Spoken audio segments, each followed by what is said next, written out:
Kurundwad police ठाण्यातर्फे Ganeshotsav शांततेत साजरा व्हावा यासाठी गणेशोत्सवाच्या काळात 11 जणांच्यावर हद्दपारीच्या कारवाईचा प्रस्ताव मंजूर करण्यात आलाय।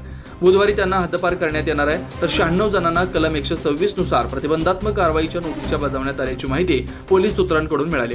दरम्यान सहाय्यक पोलीस निरीक्षक रविराज फडणीस, उपनिरीक्षक सागर पवार यांनी प्रतिबंधात्मक व हद्दपारी या अस्त्राचा प्रभावी वापर करून 10 जणांच्यावर हद्दपारीची कारवाई केल्यानं अवैध व्यावसायिकांचे व रेकॉर्डवरील गुंडांचे धाबे आणलेत।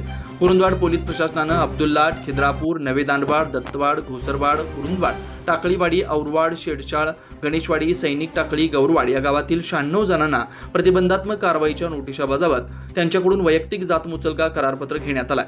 पोलीस ठाण्याच्या कार्यक्षेत्रातील 27 गावांपैकी कुरुंदवाडसह ग्रामीण भागातील 11 जणांना गणेशोत्सवाच्या काळात जिल्ह्यातून हद्दपार करण्यासाठीचा इचलकरंजी प्रांताधिकारी यांच्याकडे प्रस्ताव सादर करण्यात आलेला होता। तो मंजूर झाला असून बुधवारी त्यांना हद्दपार करण्यात येणार असल्याचं पोलीस सूत्रांनी सांगितलंय।